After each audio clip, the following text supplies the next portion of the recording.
All right, now I'd like to welcome to the programs Tom Scocca. Scocca. Yeah. Tom, welcome. Will you just push your microphone just down a little bit, like that? Yeah, Is that good? Yeah, you can. Okay. You can. All right.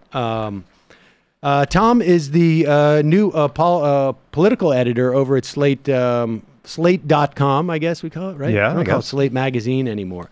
You had a piece at the beginning of the week which captured a dynamic that I think explains even a lot more than even what it was specific about, I think.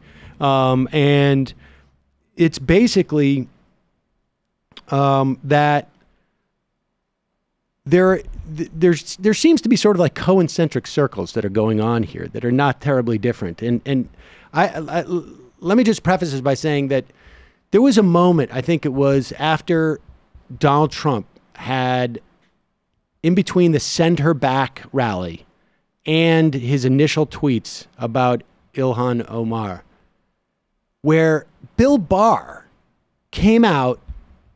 I think we did a video on it. Maybe you can find it.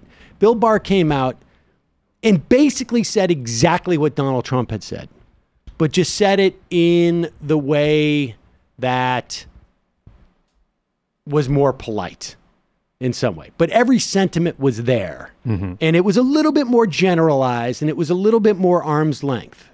But it was basically him reiterating this thing. And you made a point of, in your piece this week, that, well, you started with the story of Ronald Reagan and the message he left to Nixon. Right. Just why don't you talk about that? Because it's quite obvious what Tucker Carlson's doing, right? I think to most people, and what Donald Trump is doing. To the extent that anybody's going to really sort of absorb it, if they don't absorb it from those guys, they're not going to get what's going on. But there's another dynamic going on. You started with the story of Reagan calling Nixon to say that those monkeys from Africa, he's surprised that they can wear shoes at the UN. Right. And then, and that's obvious. And mostly the way that the story went over was about how Reagan had said this incredibly racist thing. But there was a little point in the story that really struck me, which was that then what happened was that Nixon turned around and Nixon believed that Reagan was speaking for, a political faction that had to be listened to. It was important that everyone in the Nixon administration be aware of what Reagan's people were feeling, right? Reagan was like the avatar of the deeper, harder right. And so Nixon started calling up officials and telling them, hey, I got a call from Reagan and he said this stuff and we need to be aware and we need to not, we need to make it clear that we don't fully support the UN and we want to back off and signal that this message has been received. And so he calls up, was it the Secretary of State that he was calling? I think don't have the transcript in front of me, but he calls him up and he says, I just got off the phone with Reagan and so forth and so on. Because Nixon has this really weird, the same way that, that Joe Biden says anyway, Nixon is and so forth and so on everything. But and then he says, I just got off the phone with Reagan and he was, and he said, I saw all these cannibals on TV, and Reagan didn't say cannibals. I mean, he said monkeys, which is terrible in its own right. But somehow this incredibly racist other term, cannibals, had just appeared. And Nixon was saying it and they were chuckling over it, but it wasn't something Nixon said, right? Nixon was saying that Reagan had said it, even though Reagan hadn't said it. But this imaginary Reagan, the imaginary Reagan who represented the silent majority, had used the word cannibals. And so it just sort of was incepted, right? It just came out of nowhere with nobody responsible for it. There it was. Right, this orphaned bit of racism that was just floating in the ether. Precipitated out of the supersaturated solution of racism was the sudden crystal that hadn't been there before. And so you likened that dynamic to a dynamic that we see, it feels like every day. And the times later in the week, after you had written this piece, as if to say to Slate, good hire, had a headline that says Donald Trump calls for racial unity. Was that what the headline was? And Trump urges unity versus racism. Yes. Although the one that really jumped out at me was the one the day before, where it was like a bewildered nation confronts the shootings, because like who's bewildered? Right. Like the bizarre thing about, I actually thought that those two headlines back to back captured something really weird about the way that the Times constructs the world, right? Which is that in its news writing, it has this scrupulous, extremely narrow and blindered concept of objectivity. Basically, objectivity consisting of things that people will tell them and like sides of an argument that someone will officially stake out, right? So in news reporting terms, right, Trump did sit grudgingly in front of a teleprompter and call for unity with a complete lack of emotion or interest until he could get back to Twitter and start yelling about how the Democrats were the enemy, right? So that was a fact. And so as an objective fact, the Times is like, well, it's not wrong for us to say that the president called for unity. So, and that's the sort of thing that they are dedicated to building their news stories out of, right? These like extremely narrow, journalistically objective, like fact units that are assembled into what the news is. But what's bizarre about that is that then on top of it, what represents the higher calling to the Times is to run news analysis pieces and to issue these first draft of history verdicts about what's going on in completely abstract, like epistemologically indefensible terms. So all of a sudden, the Times is telling us that the nation is bewildered. Like a spokesperson for the nation called up the Times, right, and was like, we want to register that as a country we're bewildered. Right. They're able to sort of just look at the fact that Trump said these things without doing any analysis or context. But then, because supposedly they have this rigid set of mores and methodologies, but then the next day they essentially diagnose what the entire nation is feeling without really. And who was bewildered? Right. Were you bewildered? No. I mean, nobody was bewildered. Everyone was like, oh, 2 more of these. Right. This happened again. And then, you saw the manifesto and you're like, oh, right. Immigrant invasion. I've heard that.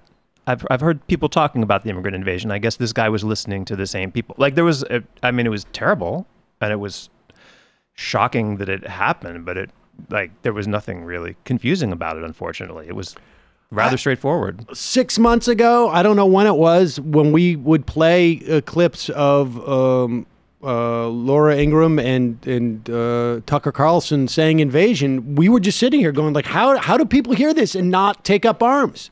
Like, how does, I'm convinced that we said specifically, like, there's going to be somebody who's on the margins, who's going to hear this stuff and is going to act on it, because how could you not?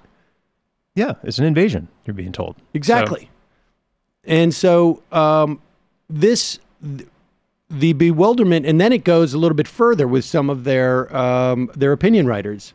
You talk about Bret Stevens, who had, and this is, it also reminds me of the dynamic that at one point people were, maybe 10 or 15 years ago, back in the blogger age, that for a while there was an attack on the journalistic construction of Some People Say, which was sort of a way of the speaker to, and I will concede that I am guilty of this to the extent that, like, I'll go on shows, and when I want to, on TV, on cable news, and when I want to make it sound like, hey, this is not just me speaking, I'll say my audience. Right. And I don't really know what my audience is thinking, because I'm not in touch with all, the tens of thousands of people who listen to the show.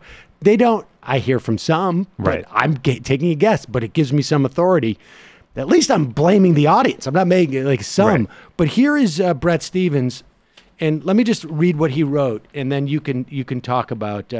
He wrote this is after the first Democratic debate. Right. What conclusions should ordinary people draw about Democrats, what Democrats stand for, other than a thunderous repudiation of Donald Trump and how they see America, other than as a land of unscrupulous profiteers and helpless victims? Here's what: a party that makes too many Americans feel like strangers in their own country. A party that puts more of its faith and invests more of its efforts in them instead of us. They speak Spanish. We don't. They're not U.S. citizens or legal residents. We are. They broke the rules to get in this country. We didn't. And people criticized him, and he said that... he said he speaks Spanish. When he said we don't speak Spanish, he didn't mean himself. No. He was. I mean, he was a child in Mexico City with his international businessman father, right? So like, he didn't mean he didn't. God forbid. He just meant some other people who felt that way. And I guess the question is like, to what extent is Bret Stevens hanging around with these people that he knows this? Yeah, my sense is that he does not put in a lot of time, but you get a lot of that ventriloquism going on, right? These people are very eager. You know, you see Patrick Ruffini all over Twitter, right? The Republican consultant dude who's always like, you know, I think his like Twitter bio now is about how like calling attention to the differences between the coastal elites and real Americans is my jam or something. And it's like, you know, what? You don't know. You are a coastal elite. You're all like, they have no particular insight here.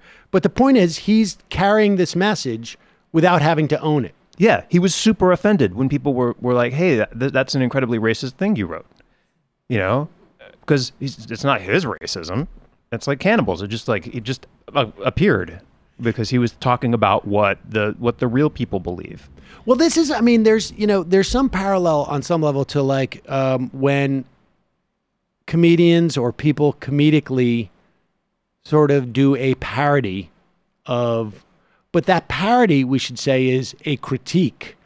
It is not an endorsement, and it's not neutral, or right. it's not a parody. Right. Like, he is supposedly carrying the message of people who supposedly the people who read him can't hear, but right. he can hear them. But even if he has a certain amount of like dog whistle, well, I mean, I guess that's really just what it comes down to. I mean, I guess like if he could show up with evidence that there is, I don't know, there was 9 million people who watched the debate, 10 million people or 11 million people. Let's say he just showed up like, I have solid polling results from 1 million people who say exactly this. Right. Does it become more valid then? I mean, I would want to know who wrote the poll, right? On top of it, but nobody ever does that. That's sort of like that's a bizarre counterfactual when you think about it, because like this is all based on like atmospherics. It's all based on the theory that the silent majority is out there and is real and is going to come smash stuff if they're provoked by seeing too much diversity or whatever.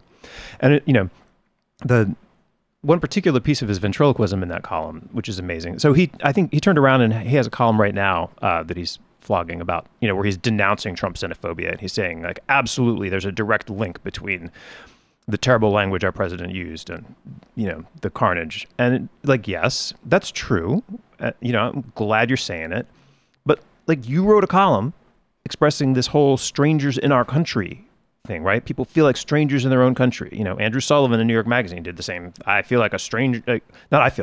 Again, he loves diversity, but clearly people feel like strangers in their country, right?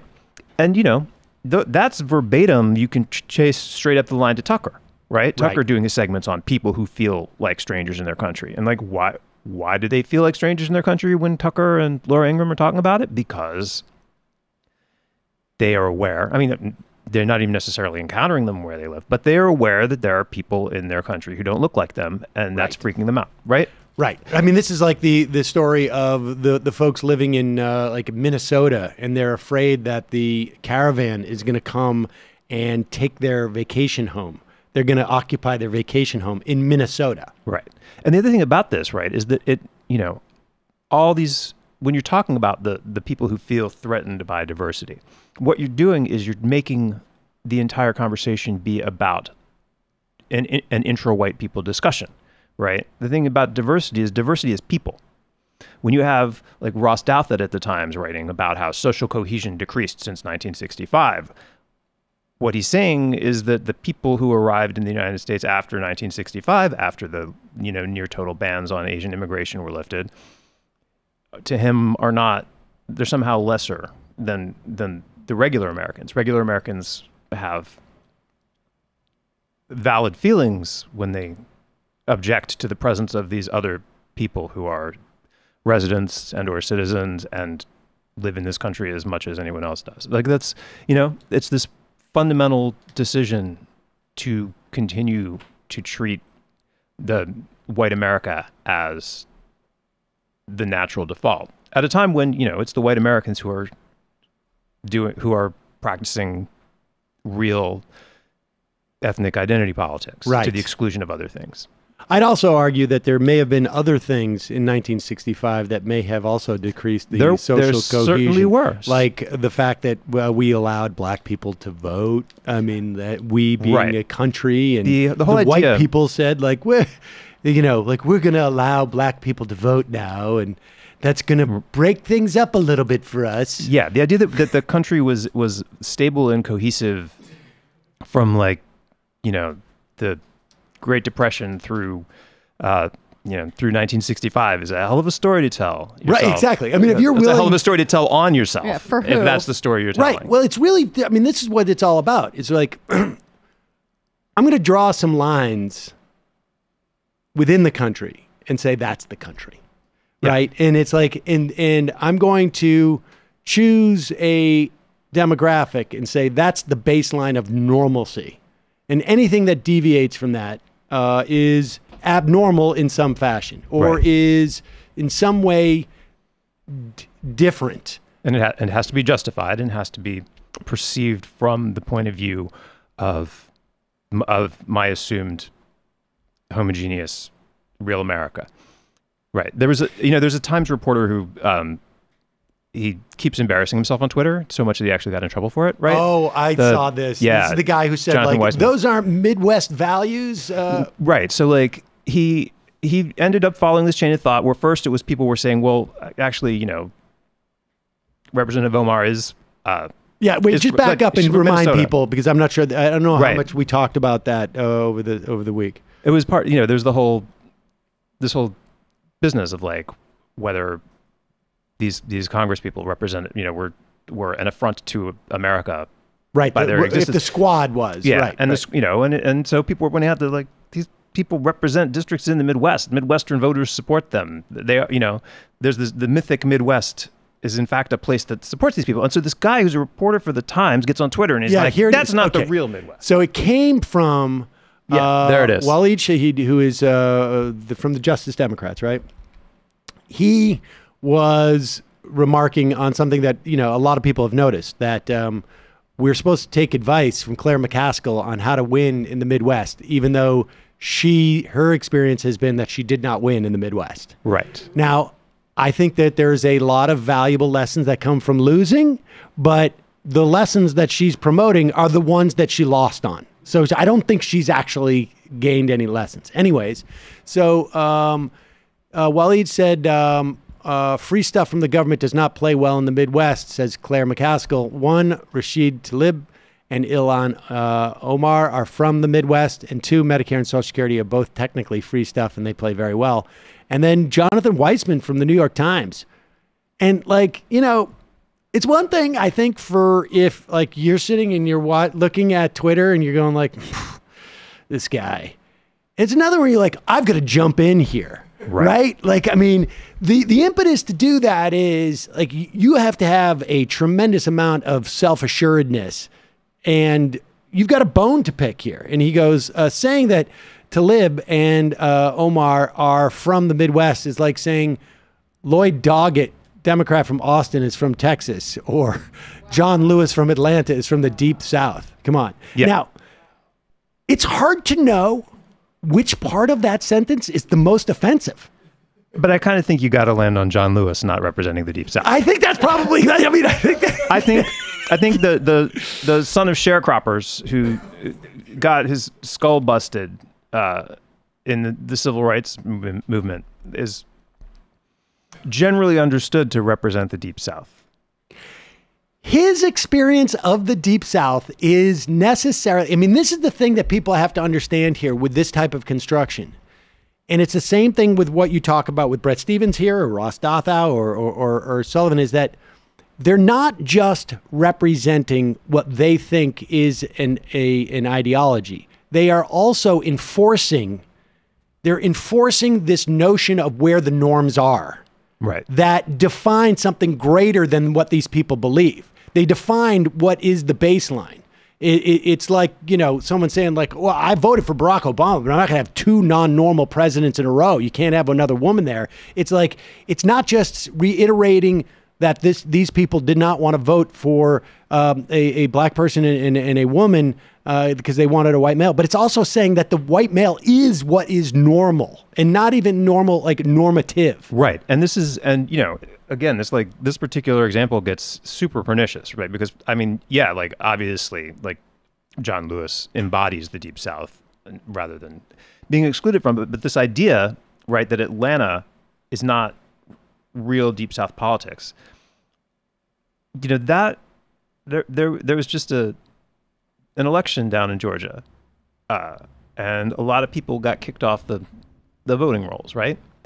And what animates these efforts, yes, it's naked partisanship, of course. Like on a functional level, all the voter purges and stuff are, that the Republicans are just pursuing strategies that they think, will get them more votes. But, they do believe something behind it, right? What they believe is that they believe that other people's votes shouldn't count, that their voters are the real voters, that if they put the screws to urban precincts, if they kick black voters off the rolls, all they're doing is they're making sure that the people whose votes really should count don't get drowned out by the other people whose votes are worth less or mean less or are not part of the actual mainstream. Right. Right. And so if you say that John Lewis is not the Deep South, you are completely reinforcing the ideology behind the vote suppression.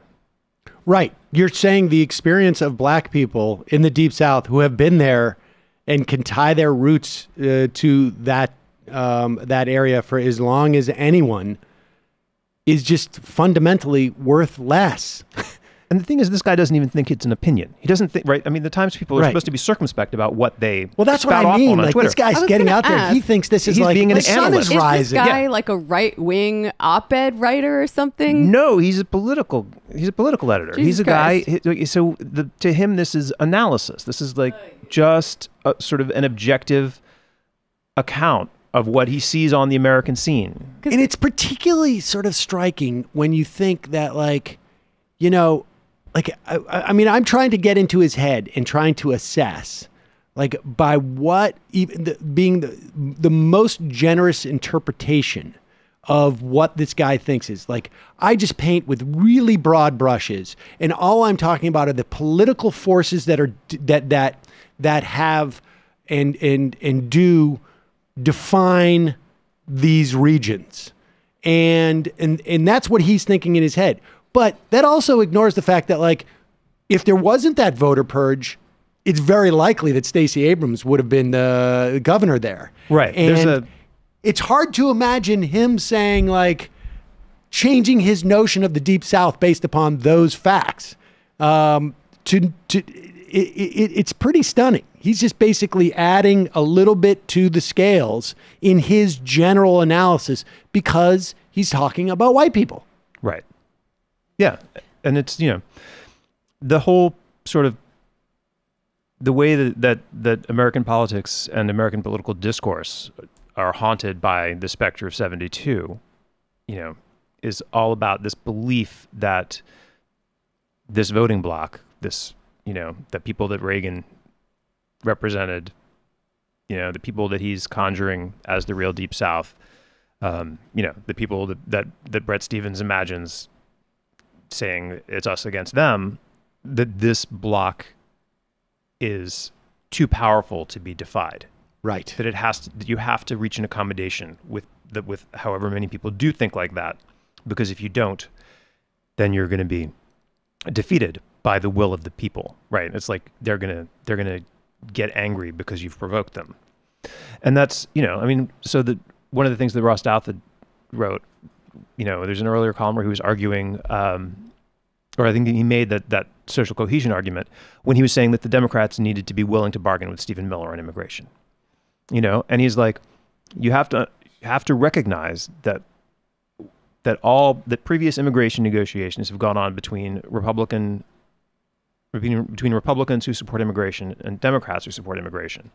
And you have to recognize that 30% of the population doesn't support immigration, and you have to incorporate their views into your politics.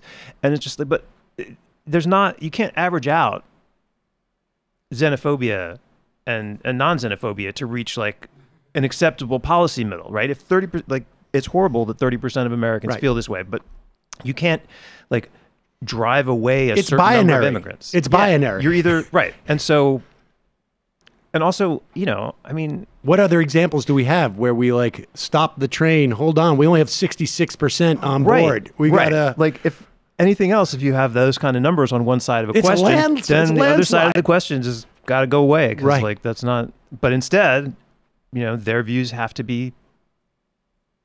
You know, you have to defer to that. You have to make room for discussions about what diversity in America is too much. And a piece that I didn't get into in the piece and that I regret not getting into in the piece was The Atlantic doing a whole cover story about David Frum. Right. Like if liberals don't enforce immigration, then fascists will. Well, but why are those the only two options? Why should, so the point is that they're liberals because they're not interested in bringing about any portion of the fascist agenda, right? And this was on the cover of The Atlantic, and this was absolutely like another one of these pieces that's just ventriloquizing for this. Well, it's ventriloquizing, right? Exactly. And again, Jeffrey Goldberg. I got news for you. It's their hand up the ass that is. But moving you know, this week, you know, Jeffrey Goldberg is doing lots of tweets about the Atlantic's high-minded moral coverage of like what an atrocity Trump brought off. But like you ran a piece that was about how people who feel threatened by immigration must be heard and must be incorporated, and how we have to acknowledge that immigration went too far after 1965. Like that was your cover story in your magazine. Like it's very nice that now you're upset, but like and this published this. And we should be clear, and I'll say that the Frum construction is very similar to that Sam Harris construction of if people on the center left don't get out in front and criticize Muslims, you're just going to leave it to the fascists to do that. And, and they're going to do it in a way that's going to be rude, where we could do it in a way that's polite, I guess, is the idea. But and we should say that there's also, it's one thing to say, there is 30% of the country that have complaints that in some instances may be a function of economic, in many of those instances is more of a social complaint, that they are having trouble getting used to the fact that they are not centered in our society anymore. And so we should acknowledge that, and maybe, I don't know, send muffin baskets to people, or you know, let's do a proposal that says, like, you know, let's put more money into their communities, you know, into everybody's communities, let's say, so that everybody can feel like, you know, they're important in some fact. I mean, the idea is that we need to keep their dissatisfaction alive by recognizing it, legitimizing it, as opposed to sort of acknowledging it may exist, it's bad. If society wants to get rid of it, there may be ways that we can work on getting rid of it. But from a political standpoint, that it's not incumbent upon us to do that. I mean, it's interesting you raised 72 as the specter, because that's when Buchanan basically went to Nixon and said, here's the strategy. Right. Polarize the country because we got the bigger half. And I think today it's quite clear, electoral college politics aside, they're polarizing the country. They don't have the bigger half. Right. They are using voter suppression. They are going to use all sorts of tactics. I mean, literal voter suppression and then sort of like rhetorical voter suppression as a way to try and get under the I mean, I don't think that there's anybody out there who thinks that Donald Trump can win the popular vote. Right. It's really just a question of, can they run the electoral college game again in some fashion? And we also see, not only are these guys basically saying that this ideology, this xenophobia and racism, the adherents of this are worth 7/5 of anybody else in the country. We see that reflected in, like, literally, we see that reflected in the way that gerrymandering has altered the votes, like in a place like Wisconsin, where Democrats win 54% of the vote and end up with 65%. I mean, and Republicans end up with 65% of the seats. Right. They're psychically trying to do on some level what is happening with the gerrymandering. Yeah. I mean, again, I think that like that's the, that they want a justification for it. And so, you have to, when you're tilting the field in one direction, you have to tell yourself that that's the direction that the field ought to be tilted, that there's like some underlying, moral reason that the side that you're helping to win deserves to win. And, you have to construct that reason without, in the absence of having a majority of people on your side, which is usually how we've traditionally sorted out, like which side has the better claim. It's almost like they don't even realize they're cheerleading. They're just sort of, they have not examined their own biases at all. Like, I just want to Absolutely the not. level of self-delusion that someone like Bret Stevens must have when they write this, or this guy Weissman. What does it follow that thing? Because it was pretty funny, right? Like, people went after him and he just kept trying to justify him. Yeah. Would you call that smarm? Perhaps? Yes. That unwillingness to acknowledge one's own ideology. Yeah, and the idea that you're calling for respect to these people, right? That it's, yeah,